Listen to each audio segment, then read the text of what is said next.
देखो बच्चा, हम लोग पर्यायवाची पढ़ रहे हैं, ठीक है, और कुछ ये पर्यायवाची बचे, बाकी आज और कल में सारे पर्यायवाची लगभग समाप्त होने वाले हैं, ठीक है। तो आज हम लोग देखेंगे यहाँ पर कई सारे पर्यायवाची आज भी हमने लिखे हैं, जैसे लोह के पर्यायवाची, लोहे के पर्यायवाची हैं, ठीक है।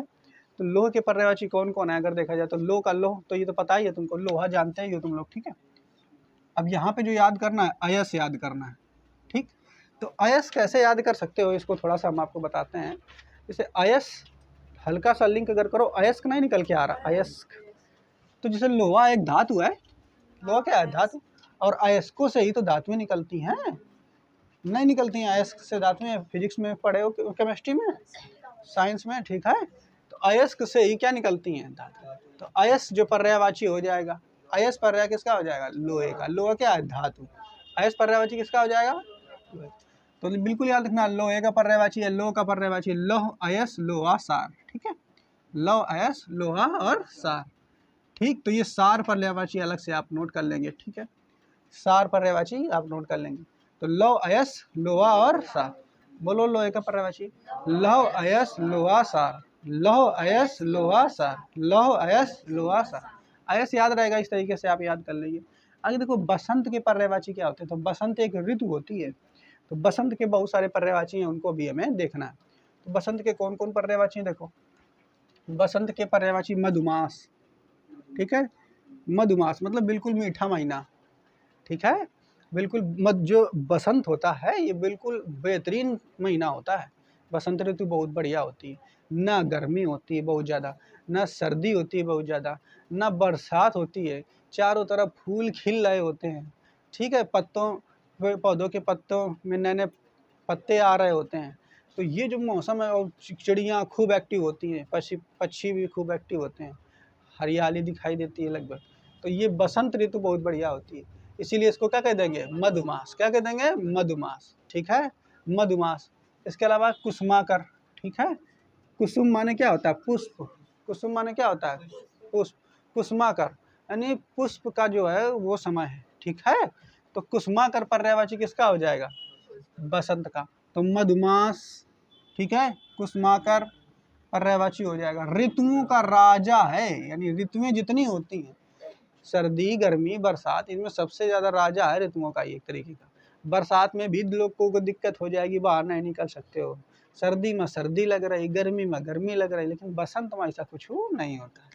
तो सबसे बढ़िया ऋतु होती है, इसलिए इसको क्या कह देंगे, ऋतुराज, ठीक है, ऋतुपति, ऋतुओं का पति, पति मतलब हेड, मेन है ऋतुओं में सबसे बेहतरीन, तो ऋतुराज, ऋतुपति याद रहेगा कि नहीं, तो याद करो, देखो मधुमास, कुसुमाकर, ऋतुराज, ऋतुपति, बोलो एक साथ, मधुमास, कुसुमाकर, ऋतुराज, ऋतुपति, फिर बोलो, मधुमास, कुसुमाकर, ऋतुराज, ऋतुपति। फिर देखो आगे पुष्प समय, ठीक है, तो पुष्प समय, पुष्पों का समय ही तो है, फूल खिल रहे होते हैं, उन्हीं का समय है, ठीक है।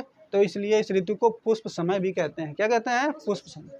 इसके अलावा बहार कह देते हैं, ठीक है, गाना है आई ऋतु बहार की, सुना है, सब पुराने जमाने का गाना था ये, आई ऋतु बहार की, तो बहार मतलब बसंत की ऋतु आ गई, ठीक है, ठीक है, आई ऋतु बहार की, बोला मौसम, पता नहीं क्या है, हमें याद नहीं है, बस लाइनें कुछ कुछ बीच बीच में लिंक कर जाती है, तो हमें ऐसा समझ में आ जाता है थोड़ा बहुत। तो बहार माने भी क्या होता है, ऋतु, बहार माने क्या होता है, ऋतु।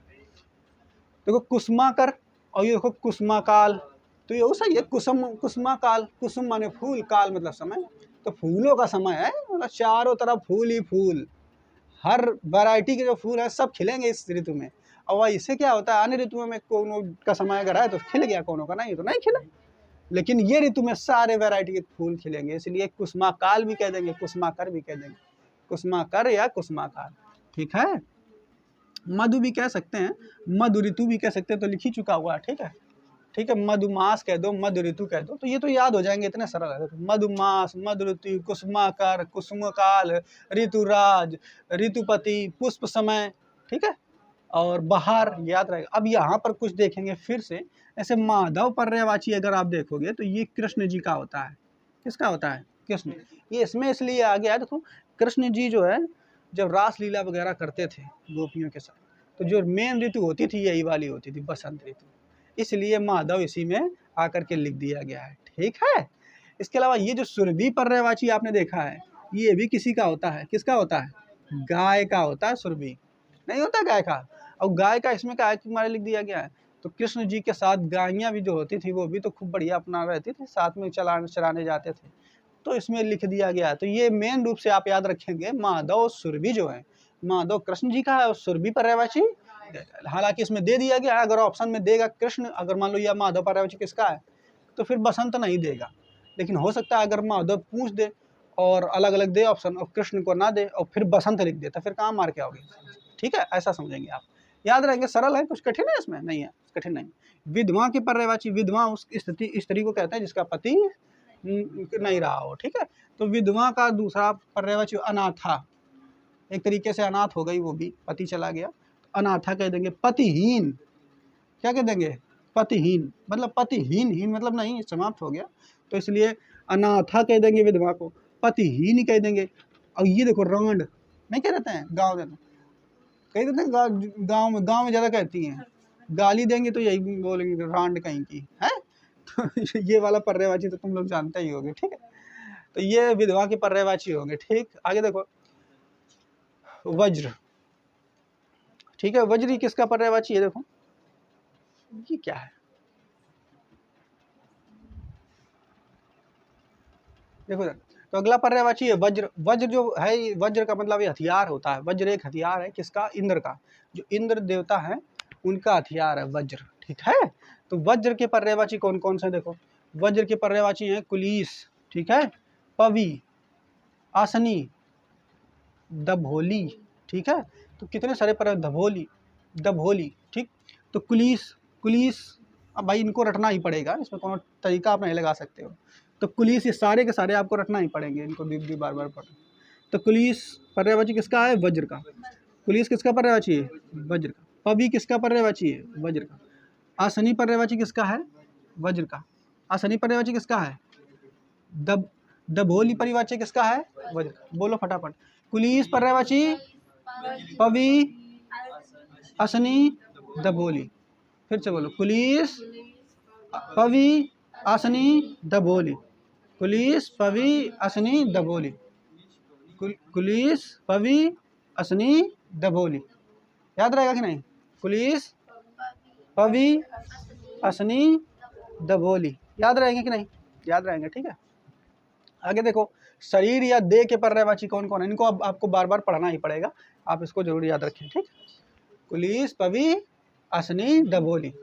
कुलीस, पवी, असनी, दभोली। ठीक है, याद रहेंगे कि नहीं? बार बार आपको इनको लिंक करके पढ़ना पड़ेगा। आगे देखेंगे शरीर के पर्यायवाची कौन कौन से हैं। तो शरीर के देखो यहाँ कई अच्छे पर्यायवाची दिखे। देह, ठीक है, तो देह तो बहुत बार सुना होगा। देह, देह की देह टूट रही पूरी, नहीं का देह ही टूट रही पूरी है, बहुत आज जो है देह दर्द कर रही। अंग, ठीक है, तो अंग शरीर में ही तो अंग होते होंगे, तो देह भी आप सुने हो, अंग भी सुने हो। ठीक, तन, ठीक है, तन डोला मेरा मन डोला, है गाना है कि नहीं? तन शरीर के लिए हो जाएगा। ठीक, तनु, तनु दी जो है पर्यायवाची किसका हो जाएगा? शरीर का, नाम भी होता है तनु। ठीक है, ठीक, आगे देखो इसके अलावा काया, काया इस शरीर का ही नहीं, काया, काया, ठीक है, काया भी इन्हीं का पर्यायवाची होता है, ये आप लोग सुने होंगे। ठीक है, इसके अलावा अब भाई कुछ बदन, ठीक, बदन भी पर्यायवाची किसका होता है? शरीर का ही, बदन ही तो पर्यायवाची होता है। तो कुछ सरल सरल है और कुछ है। स्कंद माने तो मेन रूप से होता है कंधा, ठीक है, तो शरीर का ही अंग हो जाएगा, तो स्कंद आप कर सकते हो। ये पहले देखो, और मूर्ति तो शरीर की ही बनाई जाती है, लिख दिया है इसी में, कोई दिक्कत नहीं है। ठीक है, क्लियर? तो इतने अपना देख सकते हैं, बाकी अब कुछ अलग अलग है उनको देखो। जैसे यहाँ पर लिखा हुआ है वपु, ठीक, तो वपु पर्यायवाची भी किसका है? शरीर का। वपु पर्यायवाची किसका है? वपु पर्यायवाची शरीर का। वपु पर्यायवाची किसका है? शरीर का। तो ये वाला तुम्हें याद करना है। ठीक है, वपु पर्यायवाची किसका है? शरीर का। कलेवर, तो कलेवर याद रखना, कलेवर नहीं लोग बांधते हैं, शरीर में तो बांधते हैं। ठीक है, शरीर में आप हाथ में बांधते हैं, तो कलेवर अपना याद कर करके रख सकते हैं। ठीक है, तो कलेवर अपना हल्का हल्का सा लिंक करके याद करो। ठीक है, हाँ हाथ में बांधते हैं, शरीर का अंग ही तो है याद। ठीक है, तो कलेवर अपना याद करिए। कलेवर भी पर्यायवाची किसका है?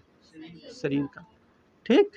गात्र भी किसको कहते हैं? शरीर को। गात्र भी किसको कहते हैं? शरीर को। तो वपु कलेवर गात्र, एक साथ बोलो इनको, वपु कलेवर गात्र, वपु कलेवर गात्र, वपु कलेवर गात्र, वपु कलेवर गात्र, किसके पर्यायवाची? शरीर के। वपु कलेवर गात्र, ठीक है, वपु कलेवर गात्र, याद रखेंगे। आगे देखोगे, क्षेत्र भी कहते हैं। क्षेत्र हालांकि जो जमीन पड़ी होती है उसको कहते हैं, ठीक है। तो लेकिन हमारा जो शरीर है हमारे लिए क्षेत्र हो गया, ठीक।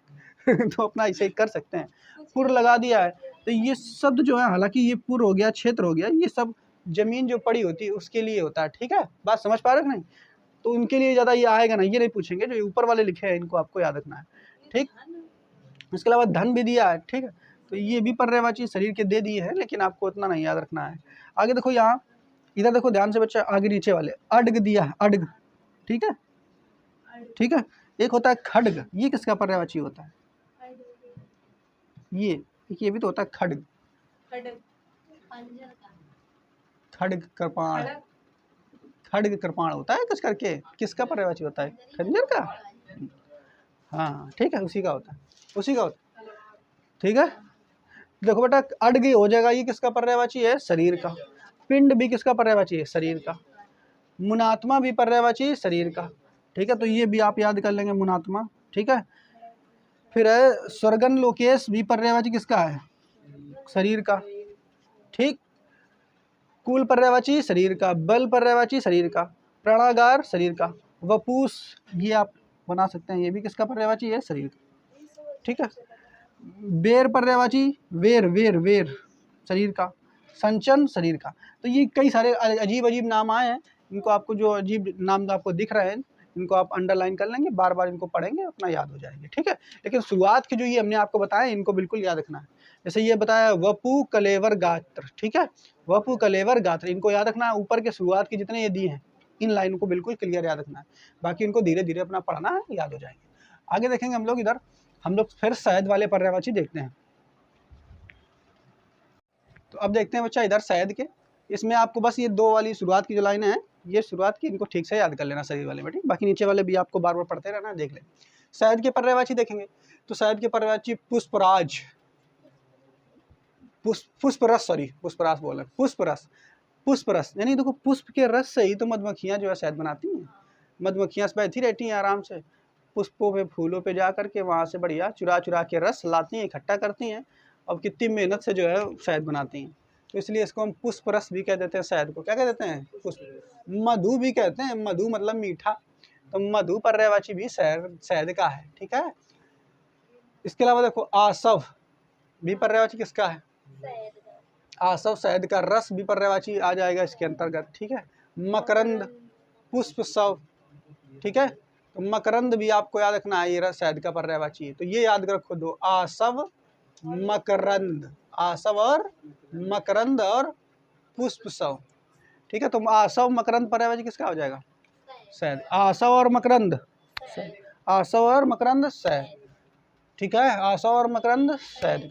तो शहद के पर्यायवाची पुष्परस, मधु, आसव, मकरंद, ठीक। आसव मकरंद द्वितीय बार याद करो, आसव मकरंद और पुष्परसव, ठीक है।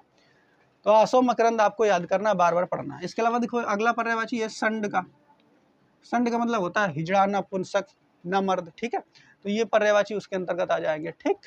आगे देखो सम का पर्यायवाची क्या होते हैं? सम मतलब यहाँ पर समस्त, सम मतलब क्या हो जाएगा? समस्त, सम मतलब समस्त, सम मतलब समस्त। तो सम का मतलब देखो सर्व, सर्वज्ञानी, ठीक है, कहते हैं देखो सभी चीज का ज्ञान हो। सम का मतलब सर्व, समस्त, संपूर्ण, पूर्ण यानी पूरा समझ लो।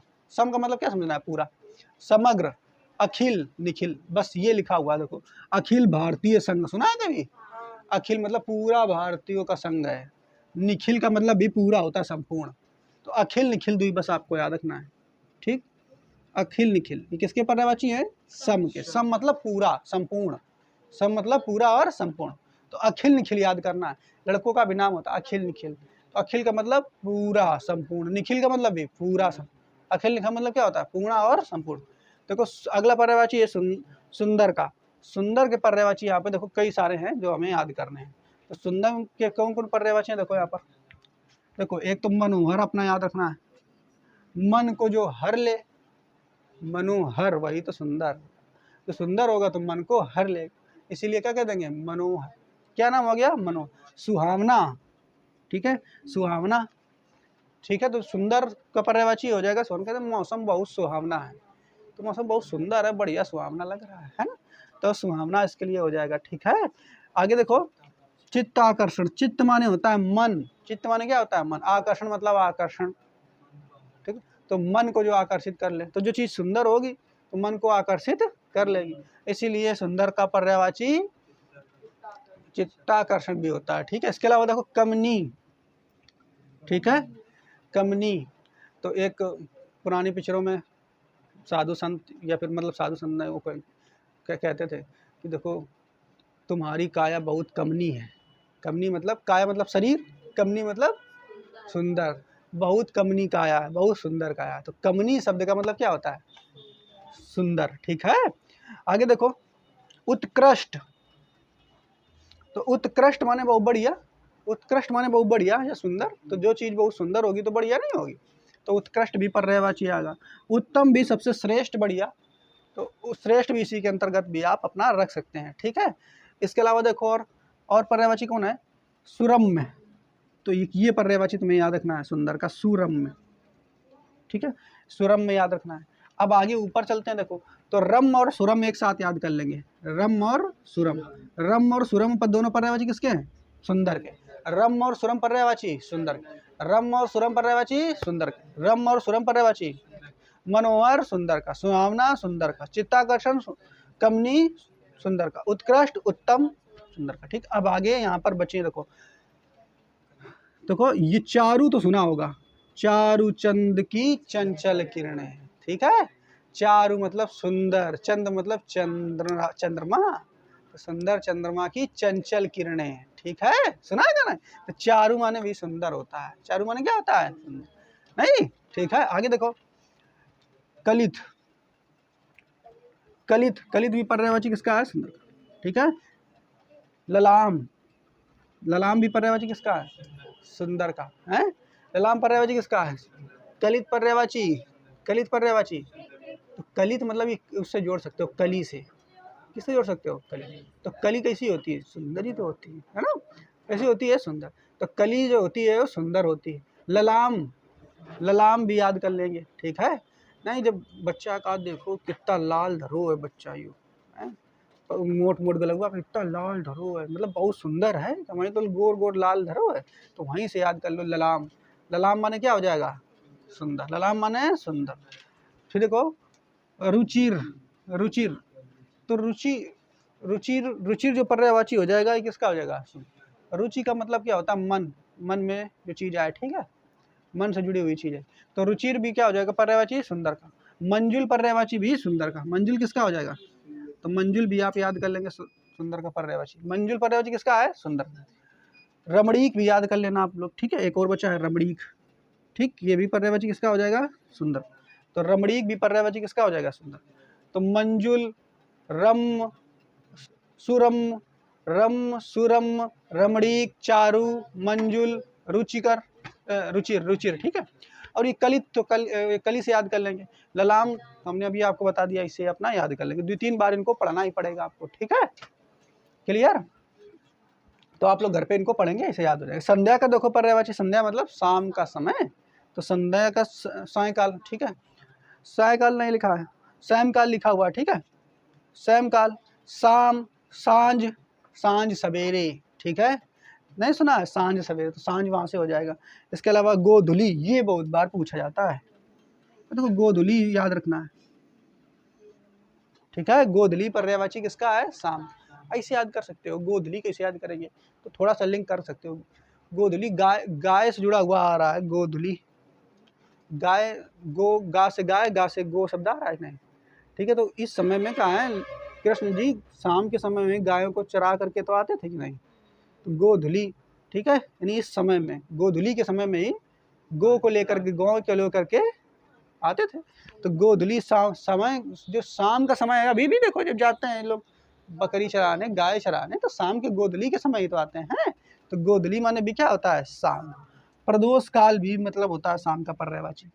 प्रदोष काल भी किसका पर्यायवाची है? शाम का। तो ये जो पर्यायवाची हैं आपको इसमें यहाँ पर से ये शरीर के हो गए और जैसे तुम्हारा यहाँ पे सुंदर के हो गए, तो बार बार इनको आपको रिपीट करना है घर पे बैठ करके, ठीक है। करेंगे धीरे धीरे धीरे धीरे आपको याद हो जाएंगे। आज के लिए इतने हैं, बाकी कल हम लोग पढ़ेंगे।